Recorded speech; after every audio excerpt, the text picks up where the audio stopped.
Good morning dear students, welcome back. I am your physics professor Dr. Nagaraj explaining physics in Kannada. So ನಾನು ಇಂದಿನ ವಿಡಿಯೋದಲ್ಲಿ ನಾನು heat engine ಬಗ್ಗೆ ಮತ್ತೆ refrigerator ಬಗ್ಗೆ ಆಗಲೇ ಸಾಕಷ್ಟು ಎಕ್ಸ್ಪ್ಲೈನ್ ಮಾಡಿದ್ದೀನಿ.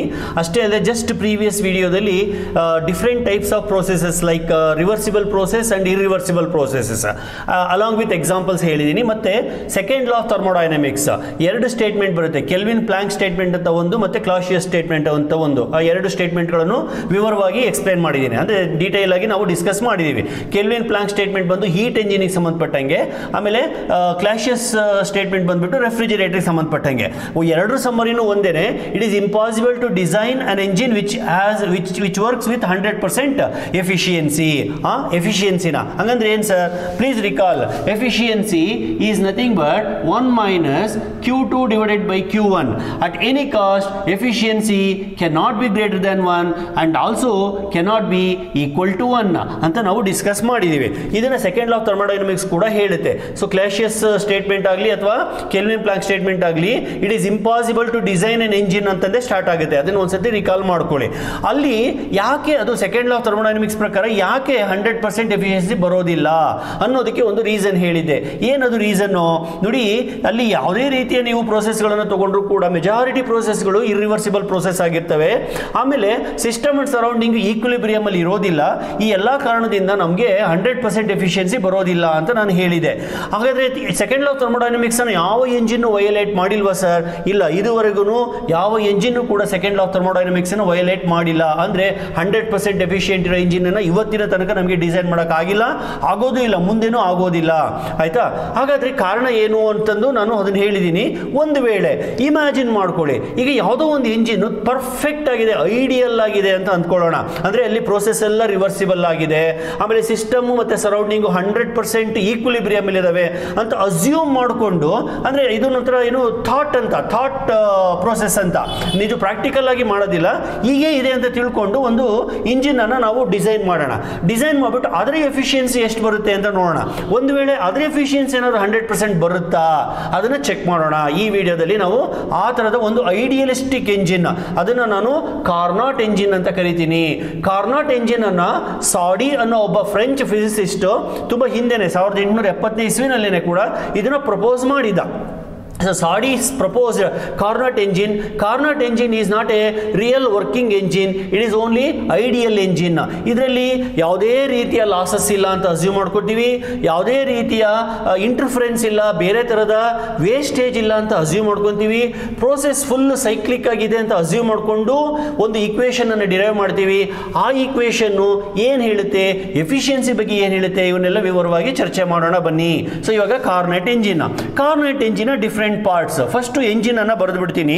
ಈ Carnot engine is an ideal engine, imaginary engine, it is not a practical engine. ಅದು ಮೊದಲನೇದಾಗಿ ನಿಮ್ಮ ಮನಸ್ಸಲ್ಲಿ ಇಟ್ಕೊಂಡಿರಿ. What is Carnot engine? It is an ideal heat engine which consist of following parts. First it consist of source is at a very high temperature. It is at a very high temperature and it is capable of giving heat. Ade stove anta heltidnalla hange. Next sink is at a very low temperature ಅಥವಾ low temperature it is able to absorb the heat. ಆಮೇಲೆ system along with cylinder. System along with the cylinder, it contains working substance ಯಾವ್ದು ಬೇಕಾದ್ರೂ ಆಗಿರ್ಬೋದು. ಅದಾದ್ಮೇಲೆ next ಏನಿರುತ್ತೆ, ಒಂದು insulating stand. So ಇವು 4 different parts of the Carnot engine. ಇವನ್ನ ಬರಿತೀನಿ. ಇದು ಸೋರ್ಸ್, ಇದು SOU ಅಂತ ಬರಿತೀನಿ. ಆಮೇಲೆ ಇದು ಸಿಂಕ್, ಇದು ಸಿಂಕ್ SIN ಅಂತ ಬರಿತೀನಿ.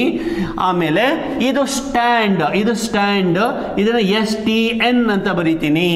ಸ್ಟ್ಯಾಂಡ್ ಈಸ್ ಇನ್ಸುಲೇಟೆಡ್ ಅಂದ್ರೆ ಈ ತರ ತೋರಿಸ್ತೀನಿ. ಇನ್ಸುಲೇಟೆಡ್ ಅಂತಂದ್ರೆ ಈ ತರ ತೋರಿಸ್ತೀನಿ.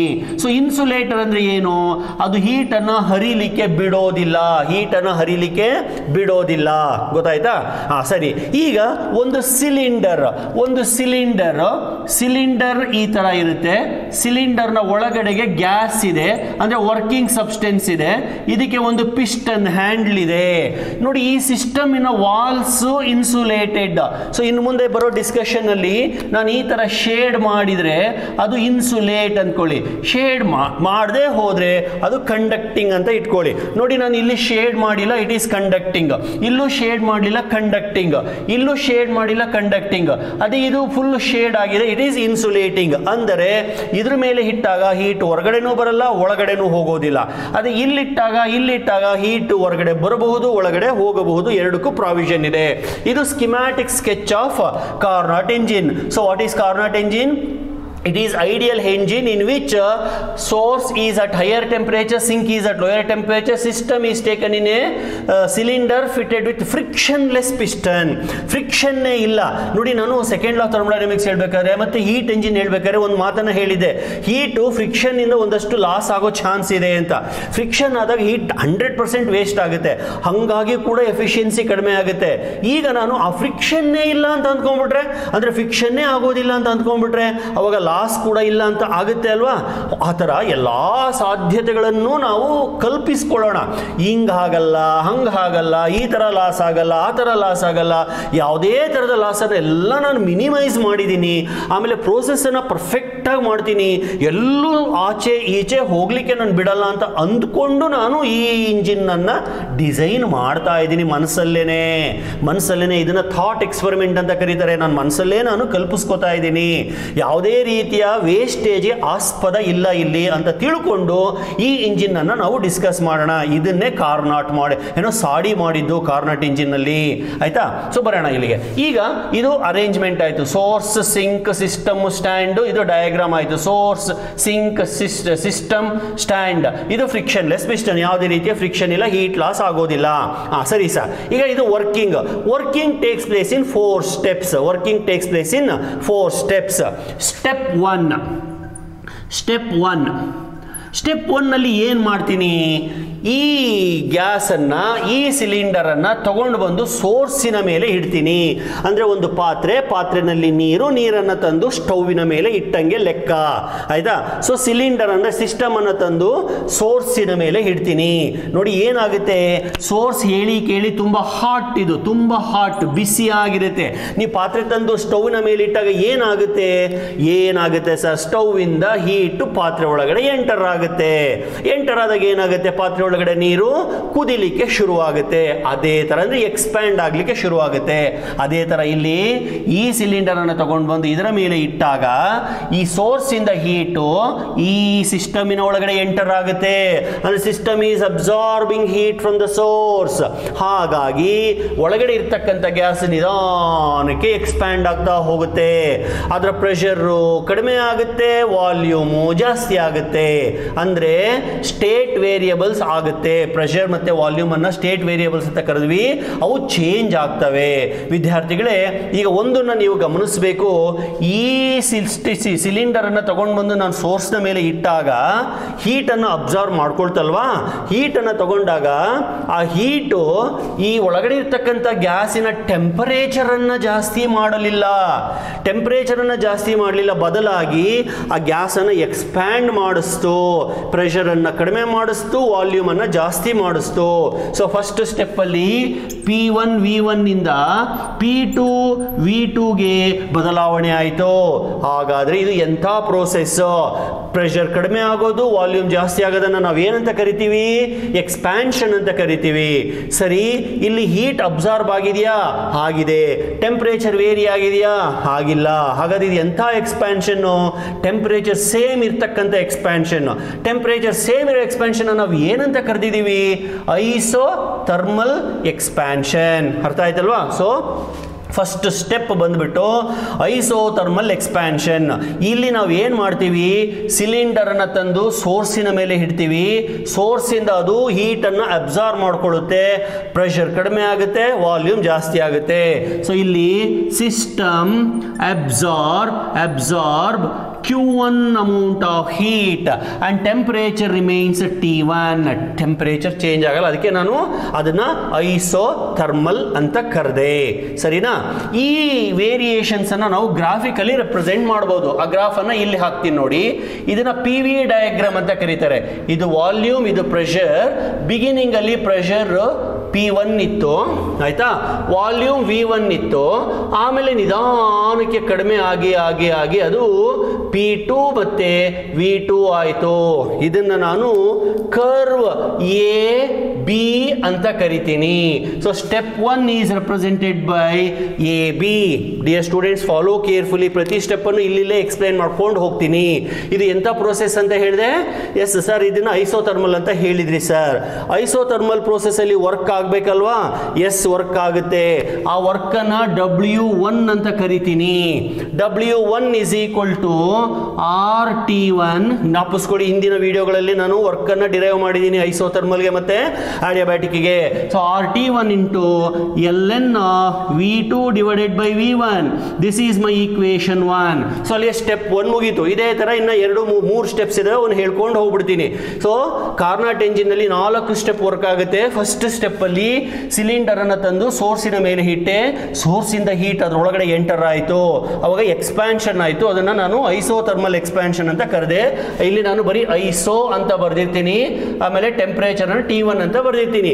ಎ ಇಂದ ಬಿ ಬರೋ ತನಕ ಅದು ಟೆಂಪರೇಚರ್ T1 ಆಗಿ ಉಳ್ಕೊಂಡಿರುತ್ತೆ. ಎರಡನೇ ಸ್ಟೆಪ್ಪಿಗೆ ಬರೋಣ. Step 2 I right here, just weight. Step 2 ಬರೋಣ. ಸ್ಟೆಪ್ 2 ಬಂದ್ಬಿಟ್ಟು ಈಗ ಏನು ಮಾಡ್ತೀನಿ ನಾನು, ಈ ಸಿಲಿಂಡರ್ನ ತಗೊಂಡೋಗಿ ಸ್ಟ್ಯಾಂಡಿನ ಮೇಲೆ ಇಡ್ತೀನಿ.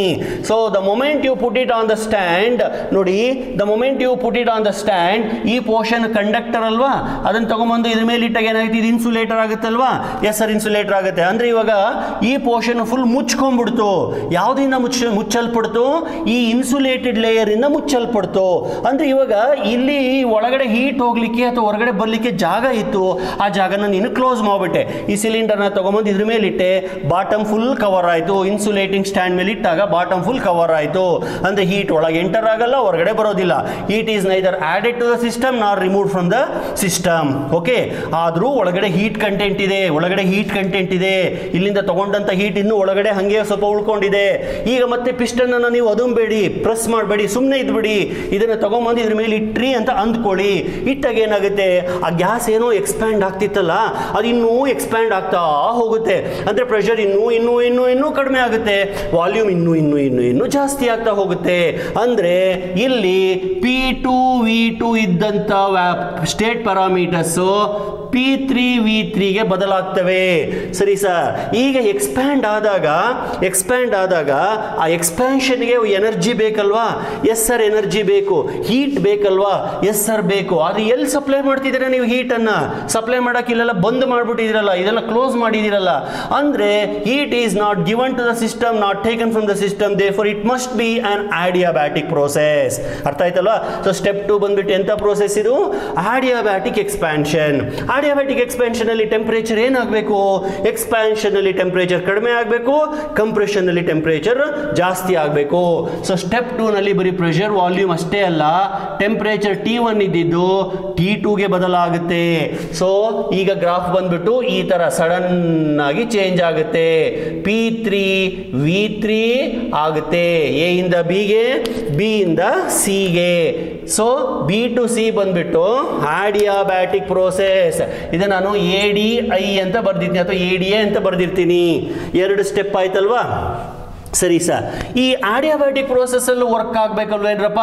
S sir, W2 amount of work ಆಗಬೇಕು. W2 ಅಮೌಂಟ್ ಆಫ್ ವರ್ಕ್ ಬಂದ್ಬಿಟ್ಟು R ಡಿವೈಡೆಡ್ ಬೈ, ಜ್ಞಾಪಿಸ್ಕೊಳ್ಳಿ, gamma -1 into T1 minus T2. This is my equation number 2. Work done in the case of adiabatic process. ವಿದ್ಯಾರ್ಥಿಗಳೇ, ಈ step 1 ನಲ್ಲಿ isothermal process ಅಲ್ಲಿ work ಆಗಿದ್ದು ಏನಕ್ಕೆ? ಈ ಸೋರ್ಸ್ ಇಂದ ಹೀಟ್ ಎಂಟರ್ ಆಗಿದ್ದಕ್ಕೆ. ಎಷ್ಟು ಹೀಟ್ ಎಂಟರ್ ಆಯಿತು? Q1 amount of heat enter ಆಯಿತು.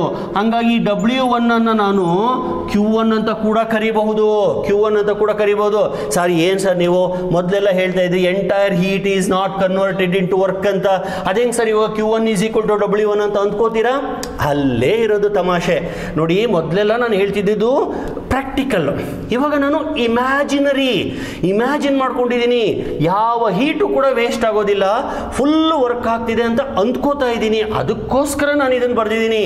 ಫಸ್ಟ್ ಲಾ ಆಫ್ ಥರ್ಮೋಡೈನಮಿಕ್ಸ್ ಪ್ರಕಾರ ಏನು ಹೇಳ್ಬೇಕು ಹೇಳಿ? Delta Q is equal to delta U plus delta W. Isothermal process ಅಲ್ಲಿ change in the internal energy ಇಲ್ಲ, ಹಾಗಾಗಿ Q is equal to W ಅಂತ ಆಗಲೇ ಹೇಳಿದ್ದೀನಿ. ಸೊ ಆ ಬೇಸಿಸ್ ಮೇಲೆ Q is equal to W. ಆಮೇಲೆ ಯಾವುದೇ ರೀತಿಯ ಫ್ರಿಕ್ಷನಲ್ ಲಾಸ್ ಇಲ್ಲದೆ ಇರೋದ್ರಿಂದ I assume that entire heat converts into work. ಆಯ್ತಾ?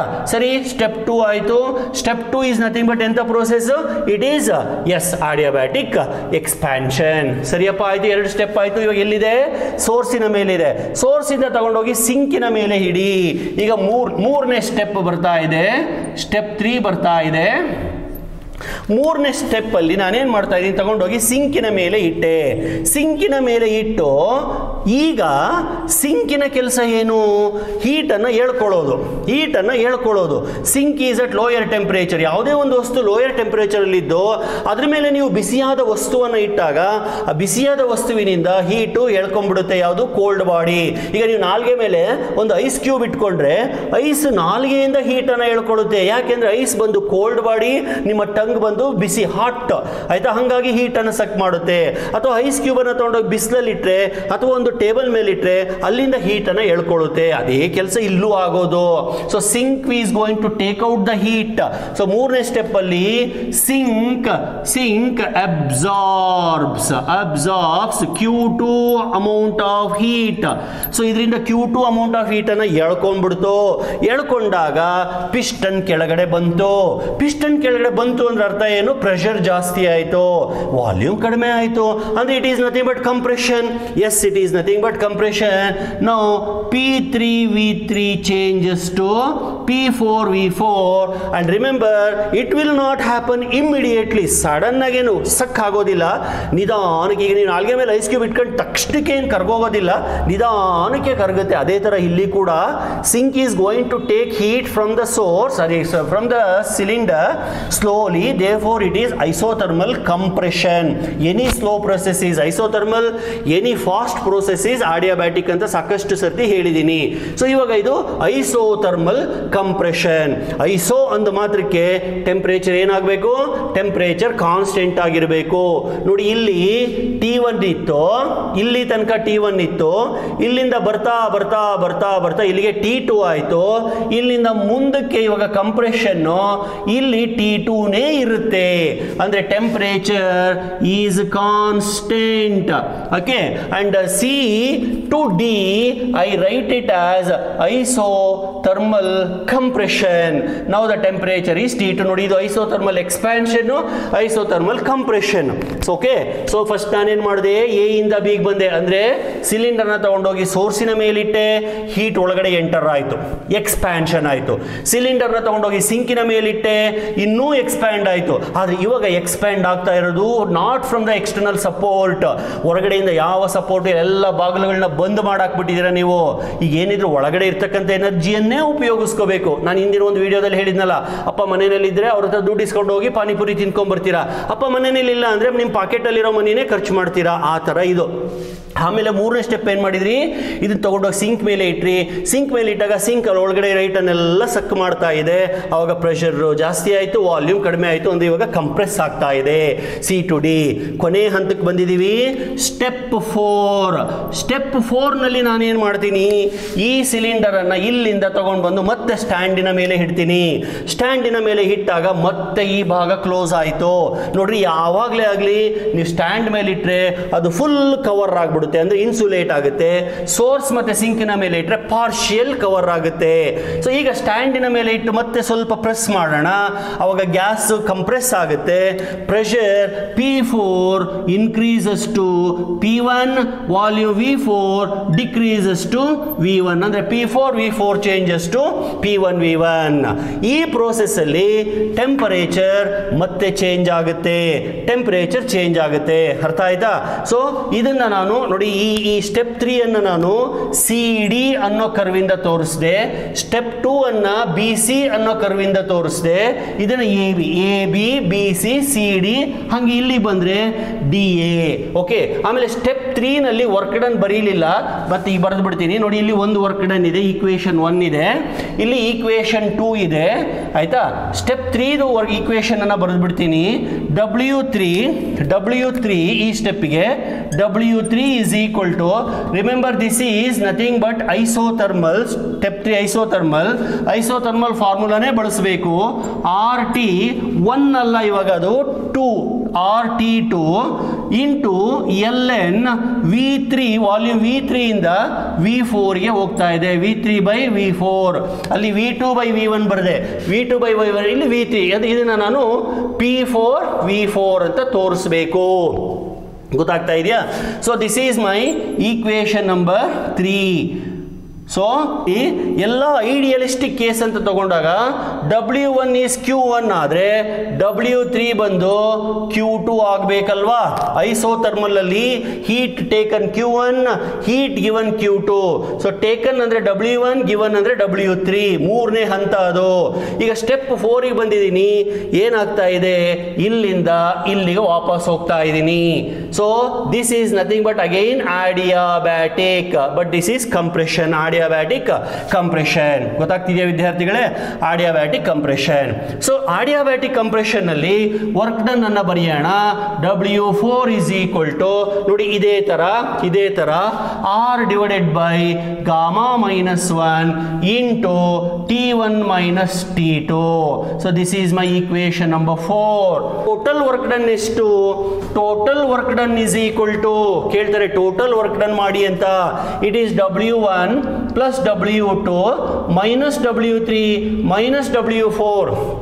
ಸರ್ ಯಾಕೆ ಸರ್ ಮೈನಸ್ ಬರೀತೀರಾ? ಸುಮ್ಮನೆ ಕನ್ಫ್ಯೂಸ್ ಮಾಡ್ತಿದ್ದೀರಲ್ಲ ಸರ್.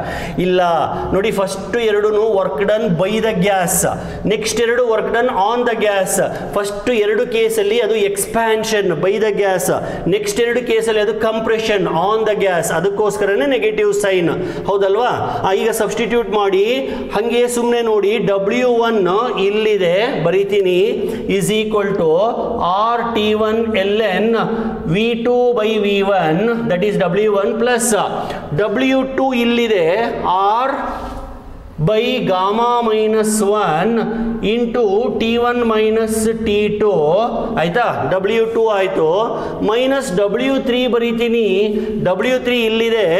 ಓಕೆ, W3 ಬರೀತೀನಿ, that is RT2 LN V3 minus V4 minus W4 ಬರೀತೀನಿ, W4 ಇಲ್ಲಿದೆ, R by gamma minus 1 into T1 minus T2. So ನಾನೇನು ಮಾಡಿದೆ, W1 W2 W3 W4 substitute ಮಾಡಿದ್ದೀನಿ. ಸ್ವಲ್ಪ ಕೇರ್ಫುಲ್ ಆಗಿ ಗಮನಿಸಿ. ಈ second term R by gamma 1, last term R by gamma 1 minus plus, ಅಂದರೆ ಇದು ಕ್ಯಾನ್ಸಲ್ ಆಯಿತು, ಹೌದಲ್ವಾ? ಹಾಗಾದ್ರೆ ಉಳಿಯೋದೇನು ಕೊನೆಗೆ? W is equal to RT1 LN into V2 by V1 minus RT2 LN V3 divided by V4. This is the expression for work done. This is the expression for work done. ಇಷ್ಟಕ್ಕೆ ಕೇಳಬಹುದು ಅಥವಾ ಇನ್ನೊಂದು ಎರಡು step ಮುಂದಕ್ಕೂ ಹೋಗಬಹುದು. ಇದರಲ್ಲಿ ಮೂರು ತರ question ಕೇಳಬಹುದು. Explain the construction and working of Carnot's engine ಒಂಥರ, ಅದಕ್ಕೆ ನೀವು ಈ ಸ್ಟೆಪ್ಸ್ಗಳನ್ನೆಲ್ಲ ಬರೆದು ವರ್ಕ್ ಡನ್ ಈಕ್ವೇಶನ್ ಅನ್ನು ಬರೀಬೇಕು.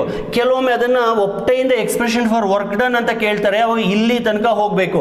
ಆಮೇಲೆ ವಿದ್ಯಾರ್ಥಿಗಳು ಇನ್ನೊಂದು ವಿಷಯ, ಇಲ್ಲಿ ನೋಡಿ, ಎ ಇಂದ ಬಿಗೆ ಬಂದೆ, ಬಿ ಇಂದ ಸಿಗೆ ಹೋದೆ, ಸಿ ಇಂದ ಡಿಗೆ ಬಂದೆ, ಡಿ ಇಂದ ಎಗೆ ಹೋದೆ. ಇದನ್ನೇ ನಾನು ಕಾರ್ನಾಟ್ ಸೈಕಲ್ ಅಂತ ಕರಿತೀನಿ.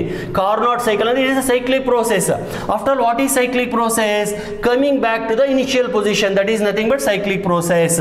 ಎ ಇಂದ ಬಿಗೆ, ಬಿ ಇಂದ ಸಿಗೆ, ಸಿ ಇಂದ ಡಿಗೆ, ಡಿ ಇಂದ ಎಗೆ, this is nothing but cyclic process. ಅರ್ಥ ಆಯ್ತಲ್ವಾ? ಸೊ ಈ ಸೈಕ್ಲಿಕ್ ಪ್ರೋಸೆಸ್ ಅಲ್ಲಿ ನಮಗೆ ಇಷ್ಟು ವರ್ಕ್ ಆಗಿದೆ, that is RT1 into ln of so much minus RT2 into ln of so much. ಗೊತ್ತಾಯ್ತಲ್ವಾ? ಈಗ ಇನ್ನೊಂದು 3 ಸ್ಟೆಪ್ಸ್ ಇದಾವೆ, ಅದರಿಂದ ಅದನ್ನ ಯೂಸ್ ಮಾಡಿಕೊಂಡು ವರ್ಕ್ ಡನ್ ಅನ್ನ ಕ್ಯಾಲ್ಕುಲೇಟ್ ಮಾಡೋಣ. ಸರಿ, ವರ್ಕ್ ಡನ್ ಅಲ್ಲ, ಎಫಿಷಿಯನ್ಸಿಯನ್ನು ಕ್ಯಾಲ್ಕುಲೇಟ್ ಮಾಡೋಣ. ಓಕೆ, ಟು ಕ್ಯಾಲ್ಕುಲೇಟ್ ಎಫಿಷಿಯನ್ಸಿ ನೋಡಿ, ಆಗಲೇ ಹೇಳ್ದಂಗೆ ವರ್ಕ್ ಡನ್ ಅಂದ್ರೆ ಇಲ್ಲಿಗೆ ನಿಲ್ಲಿಸ್ಬಿಡಿ, ಎಫಿಷಿಯನ್ಸಿ ಅಂದ್ರೆ ಇನ್ನೊಂದು 3 ಸ್ಟೆಪ್ ಮುಂದಕ್ಕೆ ಹೋಗಿ. ಹೆಂಗೆ ನೋಡಿ, ನಿಮಗೆ ಗೊತ್ತಿದೆ eta is equal to 1 minus Q2 divided by Q1 ಅಂತ. Q2 ಅಂದ್ರೆ W3, that is equal to 1 minus W3 divided by Q1 ಅಂದ್ರೆ W1. ಆಗಲೇ ನಾನು ಹೇಳಿದ್ದೀನಲ್ಲ, ಐಡಿಯಲಿಸ್ಟಿಕ್ ಕೇಸ್ ಇದು. W3 is equal to Q2, W1 is equal to Q1. ಇದನ್ನು erase ಮಾಡಿದ್ದೀನಿ, but ಆಗಲೇ ಹೇಳಿದ್ದೆ ನಾನು. ಸೊ ಈಗ W3 ಮತ್ತು W1 ಅನ್ನು ಸಬ್ಸ್ಟಿಟ್ಯೂಟ್ ಮಾಡಿ, ದಟ್ ಈಸ್ 1 ಮೈನಸ್ W3 ಇಲ್ಲಿದೆ RT2 ln V3 divided by V4 whole thing divided by W1 ಇಲ್ಲಿ ಬರ್ದಿದ್ದೀನಿ ನೋಡಿ, RT1 into ln of V2 divided by V1. ಗೊತ್ತಾಯ್ತಲ್ವಾ? ಇದನ್ನ ನಾನು ಯಾವ್ದಾದ್ರು ಒಂದು ಈಕ್ವೇಶನ್ ನಂಬರ್ ಅನ್ನು ಕೊಟ್ಟಿರ್ತೀನಿ, ಇದಕ್ಕೆ 5ನೇ ಈಕ್ವೇಶನ್ ಅಂತ ಕರೆಯೋಣ. ಆಯ್ತಾ? ಈಗ ನಮಗೆ ಈ ಇದು ಈಕ್ವೇಶನ್, ಸ್ಟೇಟ್ ಈಕ್ವೇಶನ್ ಅಂತ ಬಂದಾಗ PV is equal to RT ಅಂತ ಒಂದು ಸ್ಟೇಟ್ ಈಕ್ವೇಶನ್ ಇದೆ. PV to the power of gamma is equal to constant ಅಂತ ಒಂದು ಈಕ್ವೇಶನ್ ಇದೆ. ಇದನ್ನ ನಾವು ಐಸೋಥರ್ಮಲ್ ಯೂಸ್ ಮಾಡ್ತೀವಿ, ಇದನ್ನ ಅಡಿಯಾಬ್ಯಾಟಿಕ್ ಯೂಸ್ ಮಾಡ್ತೀವಿ. ವಿದ್ಯಾರ್ಥಿಗಳೇ, ಅಡಿಯಾಬ್ಯಾಟಿಕ್ ಪ್ರೋಸೆಸ್ಗೆ ಇನ್ನೂ ಒಂದು ಈಕ್ವೇಶನ್ ಇದೆ, TV to the power of gamma minus 1 is constant ಅಂತ. TV to the power of gamma minus 1 is constant ಅಂತ ಇದನ್ನು ನಾವು ಉಪಯೋಗಿಸಬೇಕು. ಈಗ ನೋಡಿ, ಇಲ್ಲಿ ಬರೋಣ, ಈ ಪಾಯಿಂಟ್ ಬರೋಣ. ಅಟ್ ಬಿ ಬಂದಾಗ ಟೆಂಪರೇಚರ್ T1 ಅಲ್ವಾ? ಸರಿ, T1 ವಾಲ್ಯೂಮ್ ಎಷ್ಟಪ್ಪ? V2. ಕರೆಕ್ಟಾ? V2 to the power of gamma minus 1 is equal to, ಇಲ್ಲಿಂದ ಇಲ್ಲಿ ತನಕ ಅಲ್ವಾ ಅಡಿಯಾಬ್ಯಾಟಿಕ್ ಪ್ರೋಸೆಸ್? ಸರಿ ಸರ್, ಇಲ್ಲಿಗೆ ಬಂದಾಗ ಟೆಂಪರೇಚರ್ T2, ವಾಲ್ಯೂಮ್ ಬಂದು V3 to the power of gamma minus 1 ಆಯಿತು. ಕರೆಕ್ಟಾ? ಈಗ ಇಲ್ಲಿಂದ ಇಲ್ಲಿ ತನಕ ಐಸೋಥರ್ಮಲ್, ಅದನ್ನು ಮುಟ್ಟೋದು ಬೇಡ. ನೆಕ್ಸ್ಟ್ ಏನಿದ್ರು D to A, ಒಂದು ನೆನ್ಪಿಟ್ಕೊಳ್ಳಿ, A to B ಬಂದರೆ ಐಸೋಥರ್ಮಲ್, C to D ಹೋದ್ರು ಐಸೋಥರ್ಮಲ್. ಒಂದು ಎಕ್ಸ್ಪ್ಯಾನ್ಷನ್, ಇನ್ನೊಂದು ಕಂಪ್ರೆಷನ್, ನಾನು ಅದನ್ನು ಮುಟ್ಟೋದಿಲ್ಲ. ಈಗ ಅಡಿಯಾಬ್ಯಾಟಿಕ್ ಮಾತ್ರ ತಗೋತೀನಿ. B to C ಗೆ ಒಂದು ಈಕ್ವೇಶನ್ ಬರೆದೆ, ಮತ್ತೆ D to A ಹೋಗೋಣ. D to A ಹೋಗಬೇಕಾದ್ರೆ D ಹತ್ರ ಟೆಂಪರೇಚರ್ T2, ಆಮೇಲೆ ವಾಲ್ಯೂಮ್ ಬಂದು V to the power of 4 V4 to the power of gamma minus 1 is equal to A ಹತ್ರ ಬರ್ತೀನಿ, temperature T1, volume V1 to the power of gamma minus 1.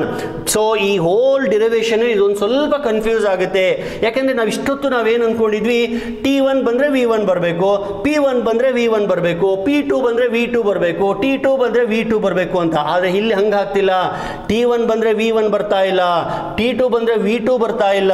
ಸ್ವಲ್ಪ careful ಆಗಿ ನೋಡಿ. T1 ಬಂದಾಗ V2, V3 ಬಂದಾಗ T2 V3. Okay, ಹಂಗೆ ಅದು ಈ ಪಾಯಿಂಟ್ ಅಲ್ಲಿ ಟೆಂಪರೇಚರ್. ಸರಿ, ಈಗ ನಾನು ಇವೆರಡನ್ನು ಡಿವೈಡ್ ಮಾಡ್ತೀನಿ.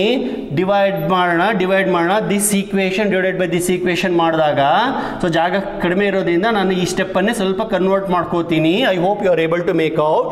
ಈಗ ನೋಡ್ರಿ, T1 ಕ್ಯಾನ್ಸಲ್ ಆಯ್ತಾ, T2 ಕ್ಯಾನ್ಸಲ್ ಆಯ್ತಾ, ಆಮೇಲೆ ಎಲ್ಲ ಗಾಮಾ ಮೈನಸ್ 1 ಇರೋದ್ರಿಂದ ಪವರ್ಸ್ನೆಲ್ಲ ತೆಗೆದಾಕ್ಬಿಡೋಣ. ತೆಗೆದಾಕಿದಾಗ V2 divided by V1 is equal to V3 divided by V4 ಆಯಿತು. ಹೌದಲ್ವಾ? Yes sir. ಹಾಗಾದರೆ ಈ ರಿಸಲ್ಟ್ ಅನ್ನು ನಾನು ತಗೊಂಡೋಗಿ ಈಕ್ವೇಶನ್ 5 ಅಲ್ಲಿ ಸಬ್ಸ್ಟಿಟ್ಯೂಟ್ ಮಾಡ್ತೀನಿ. ಸಬ್ಸ್ಟಿಟ್ಯೂಟ್ ಇನ್ ಈಕ್ವೇಶನ್ 5. ಈ ವಿಡಿಯೋನ ಮತ್ತೆ ಮತ್ತೆ ಮತ್ತೆ ಮತ್ತೆ ರಿವೈಸ್ ಮಾಡಿ ನೋಡಿ, ರಿಪೀಟ್ ಮಾಡಿ ನೋಡಿ, ರಿವೈಂಡ್ ಮಾಡಿ ನೋಡಿ.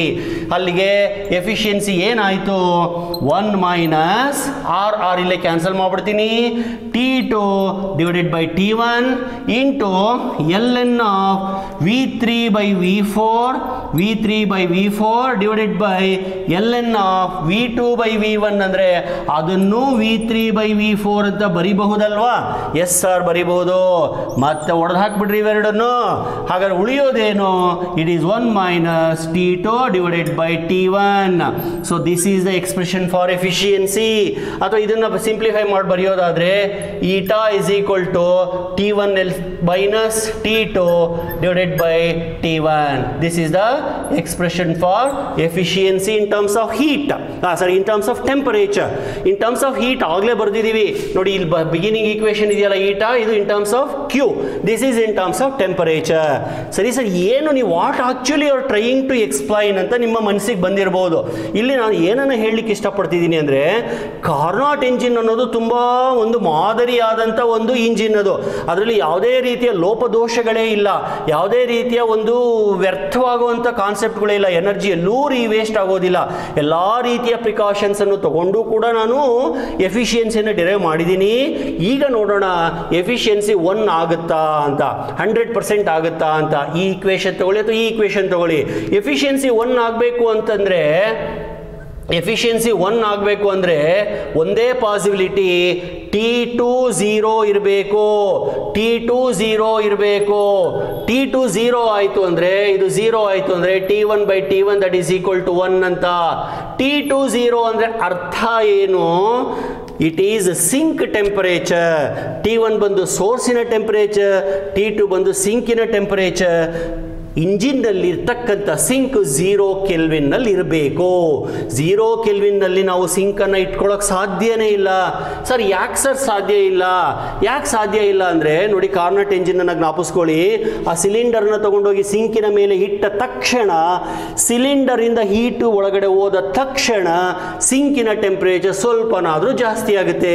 ಯಾವ ಕಾಲಕ್ಕೂ ಅದು 0 ಇರೋ ಸಾಧ್ಯನೇ ಇಲ್ಲ. ಸೊ ಹಾಗಾಗಿ ನೀನು ಏನೇ ಐಡಿಯಲಿಸ್ಟಿಕ್ ಅಂದರೂ ಕೂಡ ಇದು ಥಿಯರಿಟಿಕಲಿ ಕೂಡ ಪಾಸಿಬಲ್ ಇಲ್ಲ. So it is impossible to have a sink at 0 kelvin. Therefore efficiency can not be 100%. ಅರ್ಥ ಆಯ್ತಲ್ವಾ? ಸೊ ಕಾರಣ ಏನು? ಯಾವುದೇ ಹೀಟ್ ಎಂಜಿನ್ ನಲ್ಲಿ ಸಿಂಕ್ 0 ಕೆಲ್ವಿನ್ ನಲ್ಲಿ ಇರೋದಿಲ್ಲ.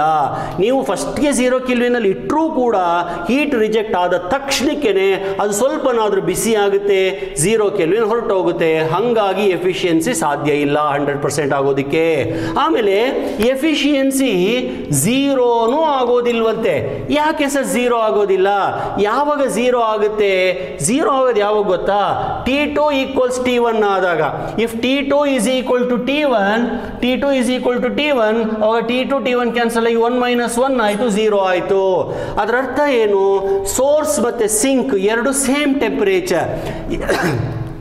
ಎರಡು ಸೇಮ್ ಟೆಂಪರೇಚರ್ ಇದ್ರೆ ವರ್ಕ್ ಆಗುತ್ತಾ? ಸಾಧ್ಯನೇ ಇಲ್ಲ. ಸೋರ್ಸ್ ಇಂದ ಹೀಟ್ ಅನ್ನು ತಗೊಳಕ್ಕಾಗೋದಿಲ್ಲ, ಆ ಕಡೆ ಬಿಡೋಕ್ಕೂ ಆಗೋದಿಲ್ಲ. So no heat engine works with source and sink at same temperature. No engine works at sink at 0 kelvin. Because of these two reasons efficiency cannot be 0%, efficiency cannot be 100%. So ನಾನು ಎಲ್ಲ detail ಆಗಿ explain ಮಾಡಿದ್ದೀನಿ. ಇಲ್ಲಿ ಇನ್ನೊಂದು point ಅನ್ನು ಹೇಳಲಿಕ್ಕೆ ಇಷ್ಟಪಡ್ತೀನಿ. Carnot cycle ಅಲ್ಲಿ, ಕಾರ್ನಾಟ್ ಎಂಜಿನ್ ಅಲ್ಲಿ ವರ್ಕಿಂಗ್ ಸಬ್ಸ್ಟೆನ್ಸ್ ಯಾವುದಾದ್ರೂ ಇರಲಿ, ಈ ರೂಲ್ ಅಪ್ಲೈ ಆಗೇ ಆಗುತ್ತೆ, ಒಂದು ಚೂರು ಡಿವಿಯೇಟ್ ಆಗೋದಿಲ್ಲ. ಅಂದ್ರೆ ಸಮ್ಮರಿ ಏನು? It is impossible to design an engine whose efficiency is 100%. ವಿದ್ಯಾರ್ಥಿಗಳೇ, ಎಂಜಿನ್ ಎಫಿಷಿಯನ್ಸಿ 100% ಆಗುತ್ತೋ ಬಿಡುತ್ತೋ, ಆದರೆ ನಿಮ್ಮ ಎಫಿಷಿಯನ್ಸಿ ಮಾತ್ರ 100% ಇದ್ದೇ ಇರುತ್ತೆ. ಸತತ ಪ್ರಯತ್ನನೇ ನಿಮಗೆ ಸಾಧನೆಗೆ ದಾರಿ. ನಿಮ್ಮ ಪರಿಶ್ರಮನೇ ಇದೆಯಲ್ಲ, ಅದು ಸಾಧನೆಗೆ ದಾರಿ. 100% ಎಫಿಷಿಯನ್ಸಿ ನೀವು ತೆಗಿತೀರಾ. ನನ್ನ ವಿಡಿಯೋಸನ್ನು ಕೇರ್ಫುಲ್ಲಾಗಿ ವಾಚ್ ಮಾಡಿ. ದಯವಿಟ್ಟು ನನ್ನ ಜೊತೆ ನಿಮ್ಮ ಕಾಮೆಂಟ್ಸನ್ನು ಶೇರ್ ಮಾಡಿ. ಆದಷ್ಟು ಒಳ್ಳೆ ಫಿಸಿಕ್ಸನ್ನು, ರಿಯಲ್ ಫಿಸಿಕ್ಸನ್ನು, ಟ್ರೂ ಫಿಸಿಕ್ಸನ್ನು ಕಲೀರಿ. ಆಯಿತಾ? ಏನಾದರೂ ಡೌಟ್ಸ್ ಇತ್ತು ಅಂದರೆ ನನ್ನ ಜೊತೆ ಕಮ್ಯುನಿಕೇಟ್ ಮಾಡಿ. Thank you for watching this video. I am going to stop here. With this I am ending the thermodynamics chapter. So next I will come with some other new chapters. Okay, thank you very much.